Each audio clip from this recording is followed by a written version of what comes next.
नमस्कार दोस्तों, स्वागत है आप सभी का सिविल एकेडमी के इस यूट्यूब चैनल पर। आज है दिनांक 17 जून 2022। देखेंगे क्या है आज के मुख्य समाचार। Anti Agnipath stir turns violent. पिछले 2 दिनों से ये टॉपिक काफ़ी चर्चा में है। अग्निपथ स्कीम को डिटेल में मैंने 14 और 15 जून के न्यूज़ एनालिसिस में कवर किया है। एक्चुअली कल इसके खिलाफ जो प्रोटेस्ट थे पूरे देश भर में वे काफ़ी वायलेंट हो गए। इन छात्रों का डिमांड है कि 4 साल के वर्किंग पीरियड को बढ़ाया जाए। इवन जो ग्रॉस अमाउंट पे दिया जा रहा है उसे भी बढ़ाकर 35 लाख किया जाए। फिलहाल वो 11 लाख के आसपास है। उनका डिमांड है कि उसे 35 लाख कर दिया जाए। अपोजिशन पार्टी और ट्रेड यूनियंस का सपोर्ट है इन स्टूडेंट्स को, बट हालात तब बिगड़ गया जब कुछ उपद्रवियों ने ट्रेन को फूंक दिया और बिहार में एमएलए के गाड़ी पर अटैक कर दिया। अब एक बात यहाँ पर तैयारी कर रहे छात्रों को समझना चाहिए कि जो स्टूडेंट्स पब्लिक प्रॉपर्टी को हानि पहुँचा रहे हैं वो डेफिनेटली कभी भी एक अच्छे सिविल सर्वेंट नहीं बन पाएंगे। आर्टिकल 19 आपको शांतिपूर्वक प्रदर्शन करने का अधिकार देता है, बट जैसे ही आप वायलेंट होते हैं वैसे ही आपके सारे वैलिड पॉइंट्स खत्म हो जाते हैं, डाइल्यूट हो जाते हैं। फिर वो केवल एक पॉलिटिकल एजेंडा बनकर रह जाता है। शाहीन बाग और फार्मर प्रोटेस्ट के बाद सुप्रीम कोर्ट का भी ये कहना था कि प्रोटेस्ट पीसफुल है तो बहुत अच्छी बात है, लेकिन आप अनिश्चित काल तक रोड ब्लॉक करके नहीं बैठ सकते, क्योंकि आपके राइट और बाकी लोगों के राइट के बीच में सामंजस्य बैठाना है। प्लस अभी कल ही डिफेंस मिनिस्टर की तरफ से एक नोटिफिकेशन आया कि अपर एज लिमिट जो है उसको 21 साल से बढ़ाकर 23 साल कर दिया गया है। काफ़ी सारे अभ्यर्थियों का ये डिमांड था कि क्योंकि पिछले 2 सालों से कोई रिक्रूटमेंट हुआ नहीं था और उनके एज लिमिट क्रॉस हो गई, तो इसको मद्देनजर रखते हुए डिफेंस मिनिस्ट्री ने एज लिमिट को 2 साल बढ़ा दिया है। यानी पहले वो 21 साल था, अब वो 23 साल का कर दिया गया है। 17.5 से 23 साल उम्र के जो अभ्यर्थी हैं वो इस बार उसमें अपीयर हो सकते हैं। बट ये जो 2 साल का छूट मिली है ये केवल इस साल के लिए है, क्योंकि पिछले 2 सालों से कोई रिक्रूटमेंट हुआ नहीं है। अगले साल से फिर वही 17.5 से 21 साल का ही एज लिमिट रहेगा, तो इस बात को ध्यान रखिएगा। अब आते हैं नेक्स्ट आर्टिकल पर। The move to link credit cards with UPI. Reserve Bank of India ने ये प्रपोज किया है कि क्रेडिट कार्ड्स को यूपीआई से लिंक कर दिया जाए ताकि यूपीआई के स्कोप को बढ़ाया जा सके। यूपीआई यानी यूनिफाइड पेमेंट इंटरफेस, ये आईएमपीएस यानी इमीडिएट पेमेंट सिस्टम का एडवांस वर्जन है। इसको मैनेज किया जाता है एनपीसीआई के द्वारा, national payments corporation of India. UPI आज हमारे डेली लाइफ को इतना आसान कर दिया है कि अर्बन रीजन में बहुत कम लोग ही इससे अनभिज्ञ हैं। स्मार्टफोन रखने वाले मैक्सिमम लोग यूपीआई का इस्तेमाल कर रहे हैं। एक्चुअली ये कन्वीनियंट भी है। कभी आपका पर्स छूट गया हो या कैश अवेलेबल नहीं हो तो काम आपका रुकेगा नहीं, कहीं पर भी आप क्यूआर कोड को स्कैन करके पेमेंट कर सकते हैं। प्लस ट्रांसपेरेंसी रहती है, रिकॉर्ड भी रहता है। जैसे आपने कहीं पेमेंट किया तो आपके पास भी रिकॉर्ड है, प्लस जो मर्चेंट है उनके पास भी रिकॉर्ड है। तो जो मैनुअल सिस्टम में दिक्कत होती थी रिकॉर्ड्स को याद रखने की, आपने कितना पेमेंट किया फिर वो कहीं पे लिखेंगे, उन्होंने कितना पेमेंट लिया आप कहीं पे लिखोगे, इससे अच्छा है कि एक रिकॉर्ड रहता है, ट्रांसपेरेंट सिस्टम रहता है। अभी फ़िलहाल इंडिया में 26 करोड़ से ज़्यादा जनता यूपीआई का यूज़ कर रही है और 5 करोड़ मर्चेंट्स इस पर अपने अकाउंट बना चुके हैं और उनसे पेमेंट रिसीव कर रहे हैं। मई 2022 की बात करें तो 594 करोड़ ट्रांजैक्शंस हुए हैं कुल। ये केवल मई 2022 का डेटा है। अगर हम राशि के रिस्पेक्ट में बात करें तो कुल राशि अराउंड 10.4 लाख करोड़ की हुई है, यानी केवल मई में इतनी ट्रांजैक्शन हुई है। अब अभी तक जो सुविधा थी वो यूज़र्स को अपने करेंट या सेविंग्स अकाउंट को वाया डेबिट कार्ड यूपीआई से लिंक करने की थी, बट अब क्रेडिट कार्ड को भी इसमें जोड़ने की प्रक्रिया चल रही है। क्योंकि होता ये था कि जहाँ पर पेमेंट करना हो यूपीआई के थ्रू वहाँ पे तो हो जाता था, बट जहाँ पर क्रेडिट कार्ड से पेमेंट करने की बात आती थी तो हमें कार्ड के डिटेल्स याद रखने पड़ते थे या फिर कार्ड पास में होना चाहिए, तो वहाँ पर पेमेंट के लिए काफ़ी समस्या होती थी। प्लस अगर हम देखें तो अर्बन एरियाज़ में credit card point of sale, मतलब आपने देखा होगा जो स्वाइपिंग मशीन हम देखते हैं तो एक क्रेडिट कार्ड का अलग होता है। जो अर्बन एरियाज़ है वहाँ पे तो मिल जाता है, बट जो आप रूरल एरियाज़ में देखोगे तो वो छोटे वाले एम स्वाइप रखते हैं, या फिर अभी तो बहुत जगह वो भी नहीं है, केवल क्यूआर कोड ही वो लोग रख पाए हैं, वहीं तक उनका एक्सेस पहुँच पाया है। तो अब जब यूपीआई से क्रेडिट कार्ड को जोड़ दिया जाएगा तो वहाँ पर भी आप आराम से पेमेंट कर सकते हो। जैसे किराने की दुकान में जनरली जो छोटा किराना का दुकान है वो केवल QR कोड रखता है, वो एम स्वाइप मशीन नहीं रखता है, या फिर जो POS होता है उसको नहीं रखता है। अगर हम देखेंगे तो क्रेडिट कार्ड जो लोग यूज़ करते हैं वो जनरली रिवार्ड्स और मतलब बेनिफिट्स के लिए करते हैं। आप देखोगे कहीं पे भी आपको देखो किसी अमेज़ॉन पर या फिर फ्लिपकार्ट पर या फिर कोई भी जो ई-कॉमर्स साइट है या कहीं पे बैंक्स में भी है, तो जो अलग अलग बैंक्स के क्रेडिट कार्ड्स पर काफ़ी ऑफर रहता है कि 10% छूट हो, 15% छूट हो, कोई सेल आता है तो उसमें डेफिनेटली इस क्रेडिट कार्ड पर इतना छूट है। तो इन छूट के लिए ही लोग क्रेडिट कार्ड का यूज़ करते हैं। और UPI जो होता है ये जनरली लोग कन्वीनियंस के लिए करते हैं कि कहीं पर उनके पास पर्स नहीं है या फिर ये ईजिली मतलब एक्सेसिबल है। तो जब ये दोनों लिंक हो जाएंगे तो डेफिनेटली कंज्यूमर के रेस्पेक्ट से अगर देखो तो ये काफ़ी ईजिली हो जाएगा और UPI का स्कोप भी बढ़ जाएगा। एक और बात है कि जो एवरेज स्पेंड है क्रेडिट कार्ड का इंडिया में वो डेबिट कार्ड से के स्पेंड से दुगना है। तो जो क्रेडिट कार्ड्स का एवरेज टिकट साइज़ है वो अगर हम पर ट्रांजैक्शन का बात करें उसमें तो 4000 रुपीज़ का है और UPI डेबिट कार्ड का 1600 है। अब जब लिंकिंग हो जाएगा UPI का वाया क्रेडिट कार्ड तो ये उम्मीद है कि 3000 से लेकर 4000 तक पहुंच जाएगा।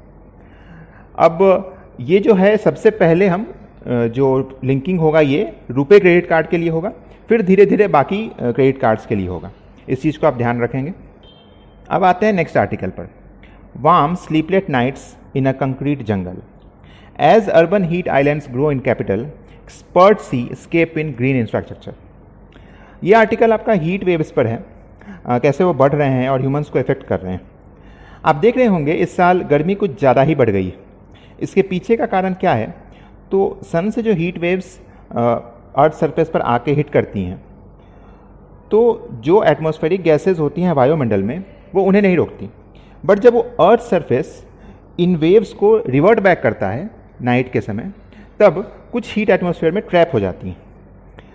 ये ज़रूरी भी है, नेचर अपने आप में ही एक बहुत ज़बरदस्त इंजीनियर है। हर मैकेनिज़्म के पीछे कुछ ना कुछ उसका कारण ज़रूर रहता है। अब देखो अगर एटमॉस्फेयर हीट ट्रैप नहीं करेगी तो रात में ठंड से ही लोग मर जाएंगे, इतनी ठंड पड़ेगी कि लोग मर जाएंगे। तो उस ठंड को बचाए रखने के लिए थोड़ी गर्मी करनी ज़रूरी है। इसी कारण से वो एटमॉस्फेयर में उतने गैसेस हैं ताकि उस हीट को ट्रैप कर सकें। तो जितना CO2 चाहिए उस एटमॉस्फेयर में ताकि लिमिटेड अमाउंट ऑफ हीट को ट्रैप किया जाए उतना नेचर अपने हिसाब से प्रोवाइड करती है। बट आदमी तो है आदत से मजबूर। जितने कार्बन के सोर्स धरती के अंदर दबे थे उन सबको बाहर निकाल कर वो हवा में उड़ा देता है। अब जैसे गाड़ी चलाते हैं तो गाड़ी से CO2 निकलता है, आप AC यूज़ करते हैं, आप फ्रिज यूज़ करते हैं, जो डिफरेंट आप इंडस्ट्रीज़ में काम करते हो तो सभी से तो CO2 निकल ही रहा है, वो सभी जाके एटमॉस्फेयर में एक्यूमुलेट हो रहा है।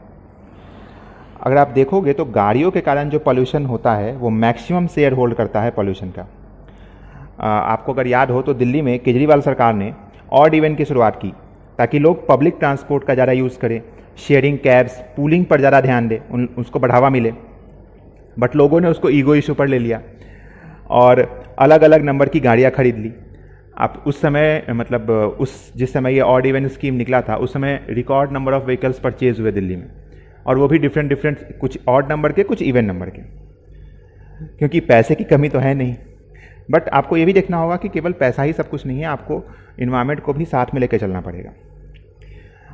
एक बात और आपने गौर किया होगा कि 2020 में जब कोविड अपने पीक पर था अप्रैल के महीने में और सब जगह लॉकडाउन लगा हुआ था तो उस साल गर्मी भी काफ़ी कम पड़ी थी, क्योंकि सारी गाड़ियाँ जो हैं, चाहे वो पब्लिक ट्रांसपोर्ट हो चाहे वो पर्सनल ट्रांसपोर्ट का सुविधा हो, ये सारी गैरेज में पड़ी हुई थी, जिसके कारण जितना CO2 नीडेड था एटमॉस्फेयर में नेचर ने उतना ही प्रोवाइड किया। जो एक्स्ट्रा ह्यूमन के तरफ से कंट्रीब्यूट किया जाता था वो बंद हो गया था और इसी कारण गर्मी भी कम थी।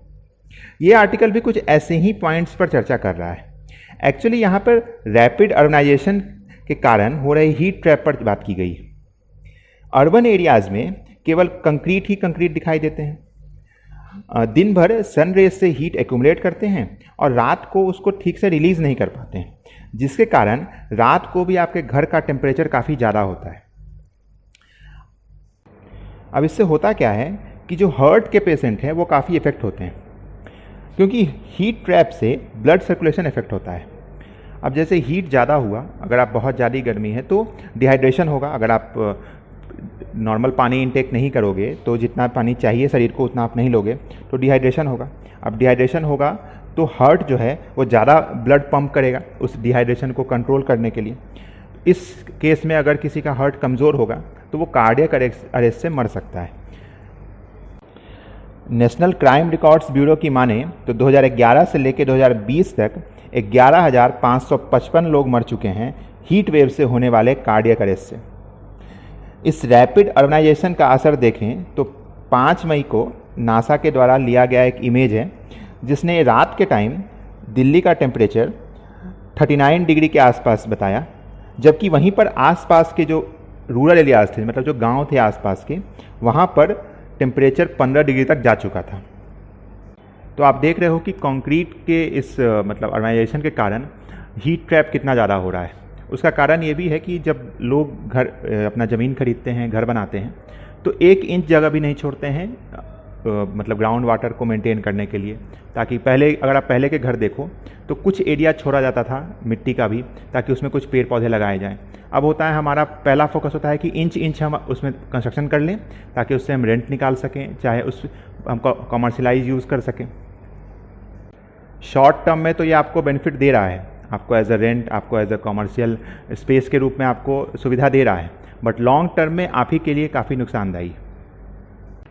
ग्राउंड वाटर के लेवल का घटने का भी सबसे बड़ा कारण यही है, क्योंकि हर जगह कंक्रीट ही कंक्रीट है। तो जो पानी, अगर मान लीजिए बारिश होती भी है तो उस पानी को डायरेक्टली अर्थ में जाने का कोई स्पेस नहीं मिल पाता है। वो वाया मतलब ड्रेन्स के थ्रू या तो गंदी नाली में होकर यमुना में मिल जाता है, या फिर जो भी इंडस्ट्रीज़ का जो वेस्ट होता है उसके थ्रू वो जाके गंगा में मिल जाता है। तो इसका उपाय ये है कि ज़्यादा से ज़्यादा फॉरेस्ट कवर हो, बट वो एक लॉन्ग टर्म गोल है। इसलिए शॉर्ट टर्म के सेंस में हम ये कह सकते हैं कि ग्रीन इंफ्रास्ट्रक्चर की ओर हम बढ़ें। जैसे घर को उन पेंट से हम पेंट कर सकते हैं जो लाइट कलर के हों, जो हीट को ट्रैप ना करें, उसे रिफ्लेक्ट बैक करते हों।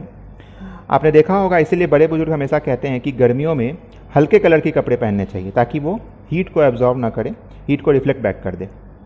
दूसरा, पूलिंग और शेयरिंग को दिनचर्या में लाएं। एक ही ऑफिस के काम करने वाले 2 लोग अगर एक ही जगह से 2 गाड़ी में जाएंगे तो जाहिर सी बात है पेट्रोल भी ज़्यादा लगेगा, और पेट्रोल महंगा भी है। तो आपको आपके पॉकेट पर भी नुकसान है और साथ साथ पर्यावरण को भी नुकसान है। तो इसलिए कार पूलिंग शेयरिंग को बढ़ावा दें। पब्लिक ट्रांसपोर्ट का जितना ज़्यादा यूज़ कर सकते हैं उतना यूज़ करें। समझदार बने, जागरूक बने। तो आज के लिए इतना ही। वीडियो अगर अच्छा लगा हो तो लाइक ज़रूर करें, दोस्तों के साथ शेयर करें। चैनल पर अगर आप नए हो तो सब्सक्राइब करके बेल आइकन को प्रेस कर लें ताकि हमारी कोई भी वीडियो आपसे मिस ना हो। मिलेंगे कल नए समाचारों के साथ, तब तक के लिए जय हिंद, वंदे मातरम।